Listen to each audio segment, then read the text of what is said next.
കൂട്ടുകാരെ, ഞാൻ ചെസ്സിലെ കായകൾ എങ്ങനെയാണ് നിരത്തുന്നതെന്നുള്ള വിധം ഞാൻ നിങ്ങൾക്ക് പഠിപ്പിച്ചു തന്നു. ഇനി കളിക്കാൻ അറിയാൻ മേലാത്ത ആൾക്കാർക്ക് കളിക്കാവുന്ന രീതി ഞാൻ പഠിപ്പിച്ചു തരാം. ഇത് ആണ് തേരാളി എന്ന് പറഞ്ഞ തേരെന്ന് പറയുന്ന ഇതാണ്. അതേപോലെ ഇത് കുതിര. ഈ തേരാളി എങ്ങനെയാണ് പോകുന്നതെന്ന് ഞാൻ കാണിച്ചു തരാം. തേരാളി ഇങ്ങനെ നേരെയും പോകും, അതുപോലെ സൈഡിലോട്ടും പോകും.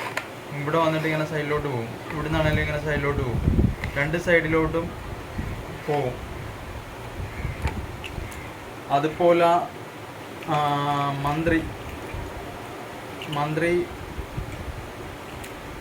മന്ത്രിക്ക് ഹൊറിസോണ്ടലായിട്ടും വെർട്ടിക്കലായിട്ടും ഒക്കെ പോവാം. സൈഡിലോട്ടും പോയി വെട്ടാം, നേരെ പോയി വെട്ടാം, ഇവിടുന്ന് ഇങ്ങനെ വെട്ടാം,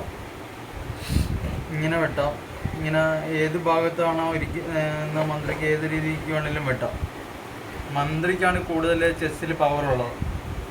അതുപോലെ രാജാവിന് ഒരു കളം മാത്രമേ ചാടാനൊക്കത്തുള്ളൂ. ഇങ്ങനെ വെട്ടാം, ഹൊറിസോണ്ടലായിട്ട് വെർട്ടിക്കലായിട്ട് സൈഡിലോട്ട് ഇങ്ങനെയൊക്കെ വെട്ടാം. രാജാവിന് 4 മൂലക്കും സൈഡിലും വെട്ടാൻ പറ്റും, പക്ഷെ ഒരേ കളം ചാടി മാത്രമേ വെട്ടാനൊക്കത്തുള്ളൂ. കുതിര പോകുന്നത് എങ്ങനെയാണെന്ന് പറയാം. കുതിര ഇപ്പോൾ ഒരാളെ വെട്ടണമെങ്കിൽ പോകുന്നത് എൽ ഷേപ്പിൽ പോയിട്ടാണ് വെട്ടുന്നത്. എൽ ഷേപ്പിൽ ഈ 3 കളം ചാടി എൽ ഷേപ്പിൽ വന്നാൽ കുതിരയ്ക്ക് ഇങ്ങനെ വെട്ടാൻ പറ്റും. ഇപ്പുറത്തോട്ടാണെങ്കിൽ അങ്ങനെ വെട്ടാം. ഇനി ഞാൻ പറയാൻ പോകുന്നത് ഭടന്മാരാണ്. ഭടന്മാർ ഒരു കളം മാത്രമേ ചാടി വെട്ടാനൊക്കത്തുള്ളൂ. എന്ന് പറഞ്ഞാൽ ഇതിപ്പം ഇങ്ങോട്ട് ഇപ്പം ഇവിടെ ഒരു ഭടൻ ഇരിക്കുവാണ്, ഇവിടെ വേറെ ആളിരിക്കുവാണ്. ഇപ്പം ഈ സൈഡിലോട്ട് വലത്തോട്ട് മാത്രം ഇങ്ങനെ വെട്ടാൻ പറ്റും. അതുപോലെ ഇവിടെയാണ് ഇരിക്കണമെങ്കിലും വെട്ടാം. നേരെ പോയി വെട്ടാനൊക്കത്തില്ല, ഭടന് നേരെ പോയി വെട്ടാനൊക്കത്തില്ല. ഇവിടെ ഇരിക്കുന്നതിനെ മാത്രം വെട്ടാനൊക്കും, ഈ സൈഡിലിരിക്കുന്നതിനെ മാത്രം. അതുപോലെ ഈ ആന പോകുന്നതെന്ന് പറഞ്ഞാൽ, ആന ഇപ്പോൾ പോകുന്നത് ഈ കറുത്ത ആന കറുപ്പിലൂടെയും പോയി വെട്ടും, വെള്ള ആന വെള്ളക്കളത്തിലൂടെയും പോയി വെട്ടും. എന്ന് പറഞ്ഞാൽ നിങ്ങൾക്ക് കാണിച്ചു തരാം.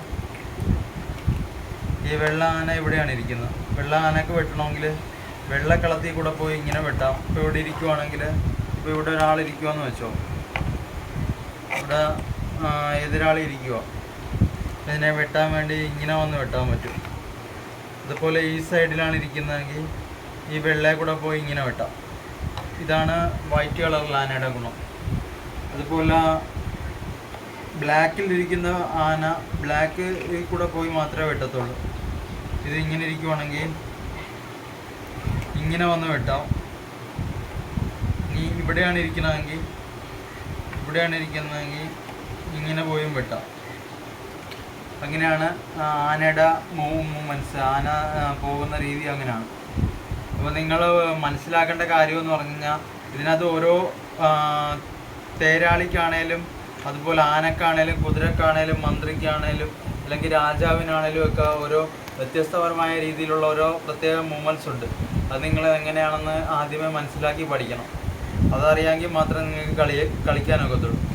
ഇപ്പം കളിയിൽ ഏറ്റവും പ്രധാനപ്പെട്ട കാര്യം എന്ന് പറഞ്ഞു കഴിഞ്ഞാൽ, നമ്മൾ ഇത് ഞാൻ തേരാളികളെ വെച്ച് കാണിക്കുന്നില്ല, പക്ഷേ ബാക്കിയുള്ളതെല്ലാം ഞാൻ വെച്ച് കാണിക്കുക. ഇപ്പോൾ തന്നെ ഇപ്പം മന്ത്രിയെ വെക്കുകയാണ് നിങ്ങളെന്ന് വെച്ചോ, ഇവിടെ മന്ത്രി വരണം, ഇവിടെ രാജാവ് വരണം. ഇത് ശ്രദ്ധിക്കണം. ഈ റൈറ്റ് സൈഡിൽ രാജാവ് വരണം. അപ്പം നിങ്ങൾ വിചാരിക്കും ഇപ്പം ഇപ്പുറത്തെ സൈഡിലും റൈറ്റ് സൈഡിൽ കൊണ്ടുവന്ന് രാജാവിന് വെക്കാമെന്ന് വിചാരിക്കും. പക്ഷെ അങ്ങനെയല്ല. ഇവിടെ ഇടതുവശത്ത് മന്ത്രിയുടെ ഒപ്പം മന്ത്രിയെ വെക്കണം, രാജാവിൻ്റെ നേർക്ക് രാജാവിനെ വെക്കണം. ഇങ്ങനെയാണ് നമ്മളിത് നിരത്തേണ്ടത്. പിന്നെ ഇതാണ് ആനനെ ഇവിടെ വെക്കണം.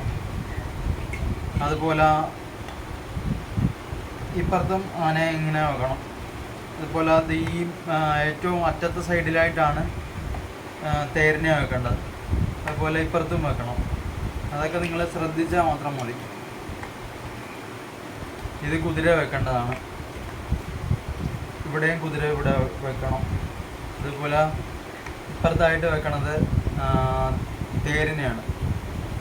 അതുപോലെ ഇവിടെയും തേരിനെ വെച്ച്, ഇപ്പുറത്ത് കുതിര വെച്ച്, ഇവിടെയും കുതിര വെച്ച്. ഇനി ഇതിൻ്റെയൊക്കെ മൂവ്മെൻറ്റ്സ് എങ്ങനെയാണ് നമ്മൾ കളിക്കേണ്ടതെന്നുള്ള ആ ഒരു വെക്കുന്ന രീതിയാണ് നമ്മൾ മനസ്സിലാക്കേണ്ടത്. ഫസ്റ്റ് ഇവിടെ ഭടന്മാരെ വെക്കുവാണ്. ഭടന്മാരെ ഇവിടെയും വെക്കാം. അതുപോലെ നമ്മൾ നിരത്തി കൊടുത്താൽ മതി. ഇപ്പോൾ എല്ലാം ഞാൻ നിരത്തുന്നില്ല, ഒരെണ്ണം മാത്രമേ നിരത്തുന്നുള്ളൂ. അപ്പോൾ നമ്മൾ ഇങ്ങനെ വെക്കുമ്പം 2 കളം ചാടി, ആദ്യത്തെ പ്രാവശ്യം മാത്രം 2 കളം ചാടി നമുക്ക് ഭടനെ നീക്കാൻ പറ്റും. അപ്പം ഇപ്പുറത്തുനിന്നും അതുപോലെ വെക്കാം, അല്ലെങ്കിൽ ഇവിടെ വെക്കണമെങ്കിൽ ഇവിടെ കൊണ്ട് വെക്കാം. അപ്പോൾ ആദ്യത്തെ മൂവ്സ് ആദ്യമേ ഈ കായ എടുത്ത് വെക്കുന്നത് എപ്പോഴും വെള്ള കളത്തിലിരിക്കുന്ന ആളായിരിക്കും. ഫസ്റ്റ് സ്റ്റാർട്ടിങ് അവരുടെയാണ്. അപ്പോൾ അവർ വെച്ചതിന് ശേഷം നമുക്ക് തന്ത്രപൂർവ്വം വേണമെങ്കിൽ ഇവിടെ വെക്കാം, അല്ലെങ്കിൽ ഇവിടെ വെക്കാം. അത് അവനവൻ്റെ ഇഷ്ടത്തിനനുസരിച്ച് നമുക്ക് വെച്ചു കൊടുക്കാം, അത് പ്രശ്നമില്ല. അതുപോലെ ഇത് കുതിര വെക്കേണ്ടത് എൽ ഷേപ്പിലാണ്. അപ്പോൾ നിങ്ങൾ അതെല്ലാം നോട്ട് ചെയ്യണം, ഞാൻ പറയുന്ന ഓരോ പോയിൻറ്റ്സ്. കുതിരയ്ക്ക് ഇപ്പോൾ ഒരാളെ വെട്ടണമെന്നുണ്ടെങ്കിൽ ഇവിടെ ഇരിക്കുന്ന ഭടനെ വെട്ടണമെന്നുണ്ടെങ്കിൽ കുതിര ഇങ്ങനെ എൽ ഷേപ്പിൽ വന്ന് ഇവിടെയുള്ള ആളെ വെട്ടും. മറിച്ച് ഇവിടെയാണ് ഇരിക്കണമെങ്കിൽ കുതിര ഇങ്ങനെ വന്ന് ഇവിടുന്ന് വെട്ടും.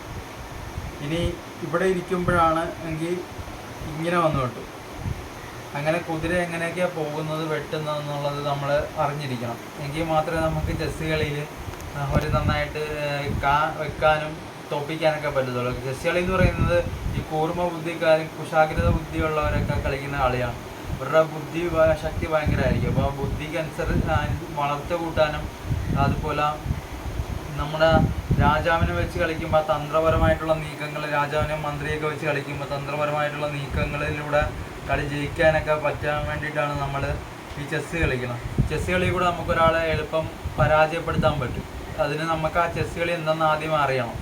നന്നായിട്ട് അറിയാവുന്ന ഒരാളാണെങ്കിൽ ഉറപ്പായിട്ടും നിങ്ങൾക്ക് കളിച്ച് എതിരാളിയെ തോൽപ്പിക്കാൻ സാധിക്കും, വളരെ എളുപ്പത്തിൽ തോൽപ്പിക്കാൻ സാധിക്കും. അപ്പോൾ നിങ്ങൾ ചെസ്സ് കളിയിൽ ആ ഓരോ നീക്കങ്ങളും മൂവ്മെൻറ്റ്സൊക്കെ ആദ്യമേ പഠിച്ചു വെക്കണം. വേറെ ഒന്നുമില്ല, ചെസ്സ് കളി എന്ന് പറഞ്ഞാൽ ഭയങ്കര എളുപ്പമാണ്, പാടൊന്നുമില്ല. അപ്പോൾ നിങ്ങൾ ഇത്രയും കാര്യങ്ങൾ നോക്കിയാൽ മതി. അപ്പോൾ ഞാൻ പറഞ്ഞു തന്നിരിക്കുമ്പോൾ നിങ്ങൾ ശ്രദ്ധിക്കുകയാണെങ്കിൽ നിങ്ങൾക്ക് കളി ജയിക്കാനൊക്കെ. അപ്പോൾ ഇന്നത്തെ വീഡിയോയിൽ ഇത്രേ ഉള്ളൂ കൂട്ടുകാരെ. അപ്പോൾ ആദ്യമായിട്ട് ചാനൽ കാണുന്നവർ ലൈക്ക് ചെയ്യണം, സബ്സ്ക്രൈബ് ചെയ്യണം, അതുപോലെ കമൻറ്റ് ചെയ്യണം, ഷെയർ ചെയ്യണം. അപ്പോൾ ലൈക്ക് ചെയ്യാനും സബ്സ്ക്രൈബ് ചെയ്യാനും മറക്കല്ലേ. ടാറ്റാ.